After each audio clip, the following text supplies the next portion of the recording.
Hello, I'm Hank Campbell, and I welcome you to West Virginia Rivers and Steamboats. One of America's most famous watersheds is the Mississippi watershed.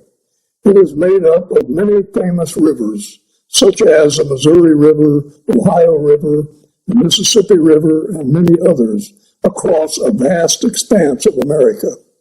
The state of West Virginia falls within the Mississippi watershed. Long before statehood, the area of Western Virginia began to develop lumber and coal industries that utilized the river system for transportation of the product. This transportation began with flatboats propelled by manpower and went from there into the famous era of steamboats. This slide shows the Mississippi watershed, which covers a huge part of our country. The longest river, the Missouri River, begins here in Montana and follows through many states all the way down into Missouri, where it joins the Mississippi near St. Louis, Missouri. It finds its way all the way through all those states for a distance of 2,341 miles. The Ohio River begins at Pittsburgh and finds its way past West Virginia. The Ohio goes all the way down and joins the Mississippi at this point. The Ohio River goes for a distance of 981 miles. And then there's the mighty Mississippi, which winds and picks up all of these tributary rivers and goes into the Gulf. The Mississippi River is 2,340 miles long. Salt mines began operations in the West Virginia Kanawha Valley in 1797.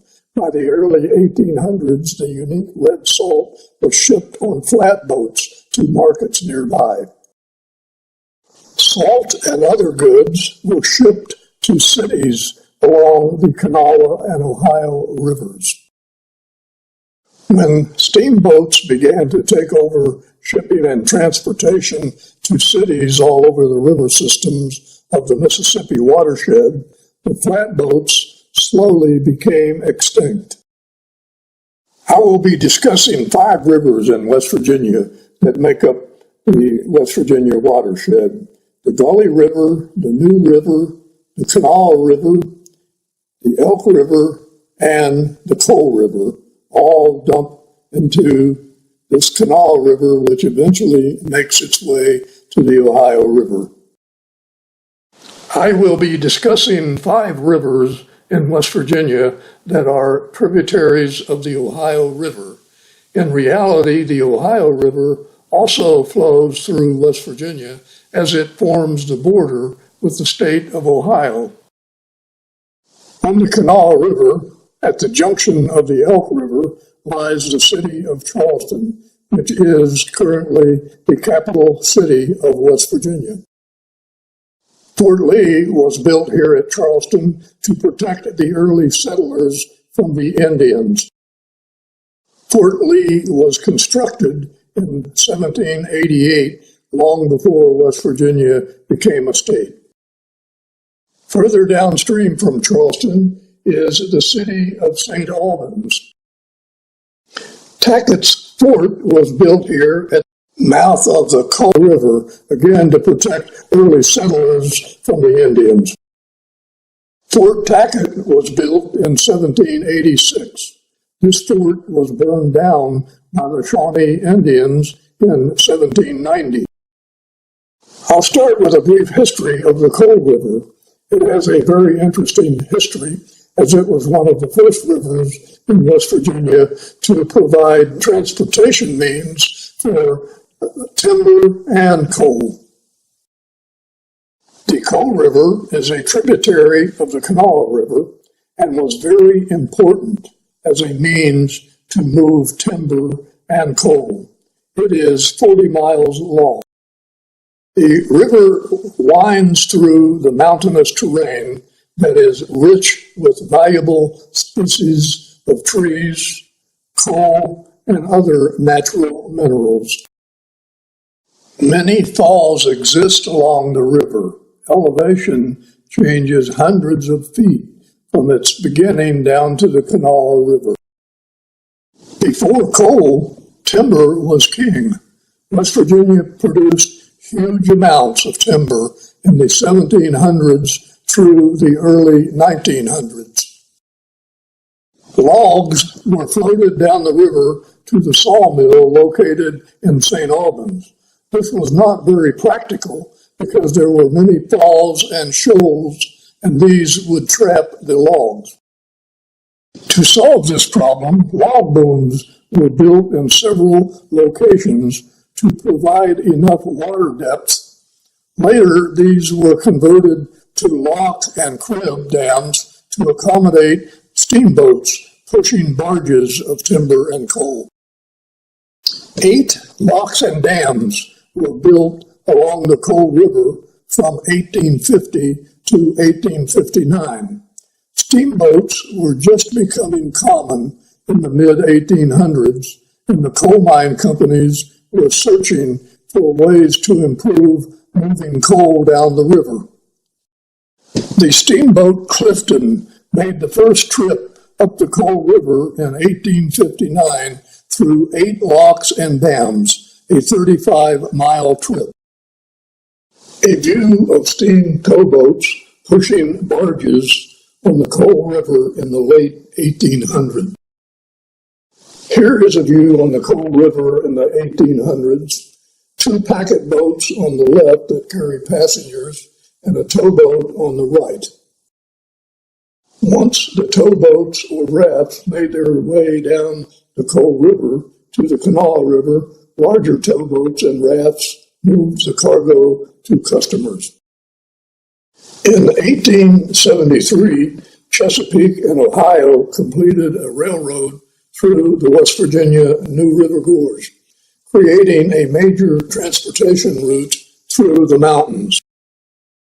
After Ephraim Shea invented the geared steam locomotive, named the Shea locomotive, timber production increased dramatically as it could conquer the steep grades in the mountains. The Shea locomotive could operate in remote hillsides and soon replaced horses that had to drag individual logs from the forest. Here is a picture of Oakland Lumber Company located in Orgas, West Virginia.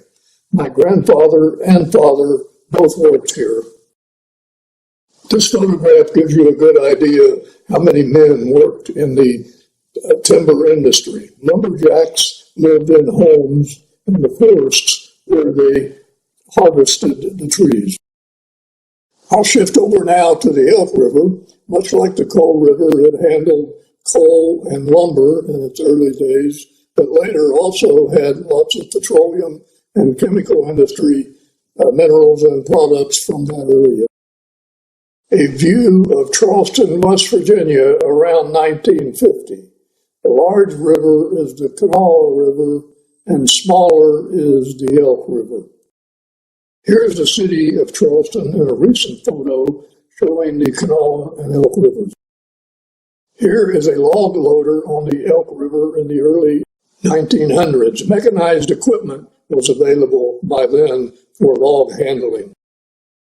This is a typical waterfall on the Elk River. Floating logs downriver was limited to those times when the river reached peak water height. The Elk River is 177 miles long. Once the railroads were operating along the Elk River, they sometimes crossed at low water points before bridges were built. Here's a view of a wire suspension bridge built over the Elk River in 1852. You can see the horse-drawn transportation cart in the middle of the bridge. Here's a view of the support columns on shore for the wire suspension bridge. In December of 1894, one of the cables snapped and the bridge fell into the very icy river. 2 children were killed and several were injured. This is a 1906 Elk River scene showing steam towboat and barges. The suspension bridge was moved here after it fell into the river. The Elk River today is famous for its rainbow trout fish. Next is the Gully River, one of 2 rivers that form to make the Kanawha River. The Gully River area was at one time the location of many coal mines. The river, before railroads, was the only means of transporting coal and timber. Here is a 1918 view of a tipple at Gomoco, West Virginia Coal Company.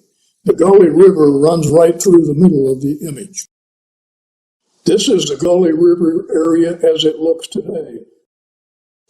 A truly beautiful area of West Virginia.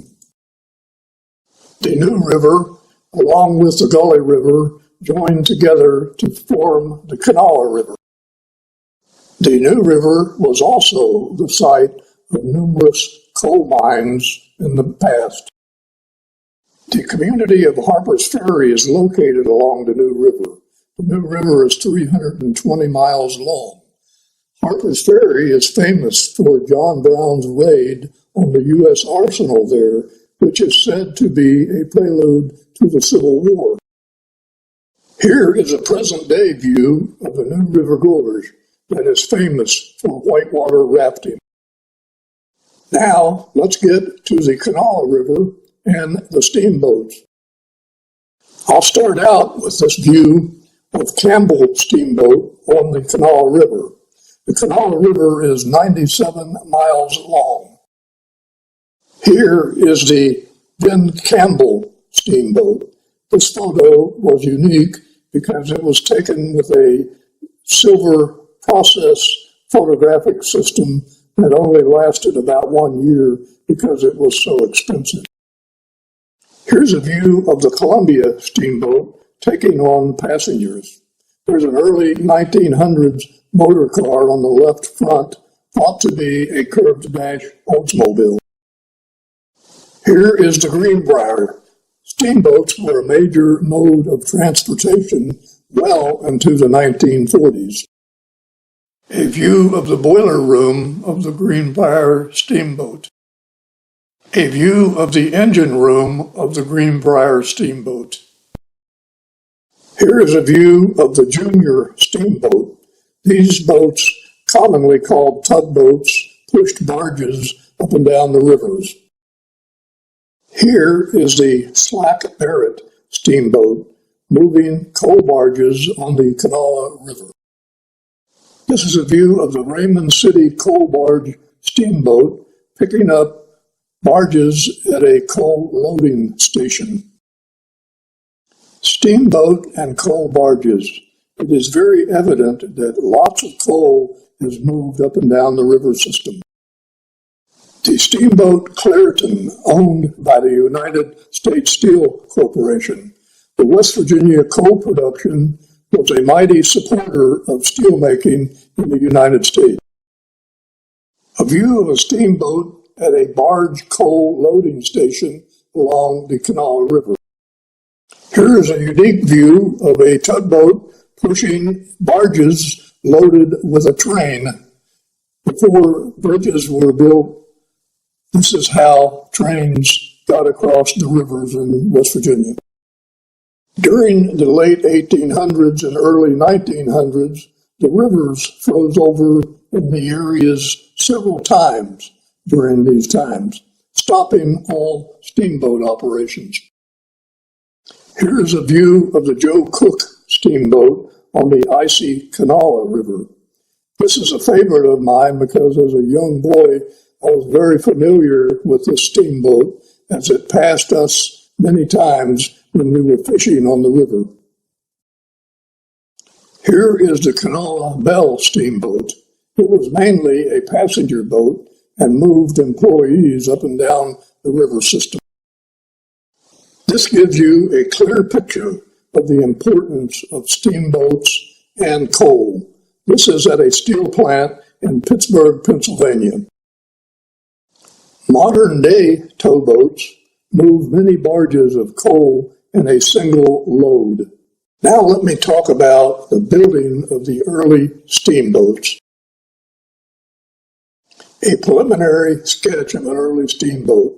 You can see from this sketch that steamboats can run in very shallow waters. Each section of the steamboat is detailed. A detailed engineering drawing of an early steamboat. Then each part is detailed. This is the side lever steam engine built in 1849. Here's a view of the steam drive and shaft for a paddle wheel steamboat. Here's a view of the paddle wheel on the famous Delta Queen steamboat. Now I would like to introduce you to the Charles Ward family. Charles is standing on the far right. He was born in 1841 and died in 1915. Mr. Ward started the Charles Ward Engineering Works, a steamboat builder in Charleston, West Virginia, from 1872 to 1931. The Charles Ward Company built steamboats and barges, as well as they were famous for their boiler design for the steam drives. The company was famous worldwide for many of the innovations it made in the design of steamboats and other equipment used to drive the steamboats. The company employed many skilled workers in many different disciplines. The Ward Company was famous for designing steam boilers for many watercraft of different sizes. Boiler safety was very important in the early days, and the company was always upgrading their boiler designs. Here's a view of an early water tube boiler built in 1892. Steam boilers under construction at the Charles Ward Company factory. Here's a view of the Destron steamboat prior to original launch. And here is a view of the inaugural launch of that same Destron steamboat. This is a view of the Destron steamboat on its test run down the Kanawha River. The towboat Duncan Bruce, built by Ward Engineering Works. This boat had two 360 horsepower engines. Charles Ward Company designed and built the first propeller-driven steamboat. The concept was met with skepticism, but proved its concept in this tug match against a paddle wheeler, the DT Lane. It was able to push it backwards when the DT Lane paddle wheeler was at full steam. In the mid to late 1800s, much work was done on the Kanawha River to make it navigable by the steamboats. One cannot help but admire steamboat pilots because of the dangerous waters in which they piloted their craft. Tremendous skill and knowledge of the rivers was required to safely transport the barges, passengers, and other items by the captains. Locks and dams were required along the river so they could provide for enough depth of the water for the steamboats. This is the view of the Kanawha River lock and dam at the present times. Between 1875 and 1898, 10 low-lift wicket dams with single lock chambers were built on the Kanawha River. Here is a table made in 1890 by the U.S. Engineering Office at Charleston, West Virginia, showing the location of all the locks and dams on the Kanawha River and the ones already completed now and then under construction and yet to be built. This shows how the Wicket Dam works. Water pressure is holding the wicket up. In the winter, ice flow and pressure will bend the 4-inch diameter prop holding the wicket up. The dark blue is a steel sturdy X frame. The wooden wicket, its length is anywhere from 15 to 21 feet long, depending on the size of the dam and its location. The wicket up with the prop set in notch. Hinge red at the bottom is attached to concrete slab. Hinge red on the top is attached to the wooden wicket. A workboat pushes the wicket upstream a foot or two and lifts the wicket out of the containment area.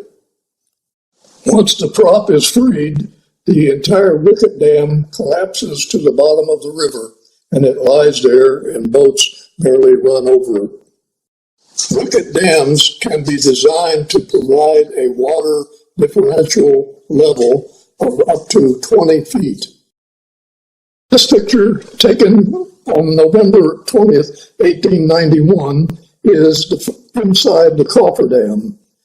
After completion of foundations, one wicket and one service wedge trestle is in place. The wood substructure is constructed first, after the cofferdam is built to isolate a river section. Next, the wooden wickets are manipulated to the correct positions on the substructure. The wooden wickets are anchored to the riverbed. The size of the wicket is determined by the maximum weight needed to withstand water pressure. A view showing how it looks when half completed. This view gives a picture of the amount of river flow the constructors must deal with. Here the construction is underway on the single lock chamber. A view of a steamboat passing through the completed lock. The completed low-lift wicket dam with single lock chamber. The size of the lock chamber restricts the number and size of barges and requires that barges be staged through one at a time. Traffic backs up during busy times. This shows towboat Winifred entering the lock from downstream, where it will be lifted for the journey upriver. This is a good view of a completed low-lift wicket dam with single lock chamber built on the Kanawha River. Towboats have been serving customers along the rivers since the early 1800s. These customers were members of the power generation, the steel industry, the automobile industry, nearly everyone that utilized coal and or other materials for their business and development. Coal remains the fuel choice for electricity production in the state of West Virginia.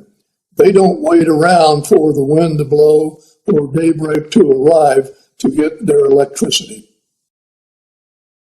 This slide shows the effect of the Rust Belt caused by moving all of our industries overseas. Of course, the automotive, the metals, and these types of industries were hit the hardest, but it has also affected the workers that worked in all of these industries. As you have seen in this video, West Virginia Rivers and Steamboats provided a means to move the valuable timber, coal, and other resources used by mankind to improve life for all generations of Americans since the mid-1700s.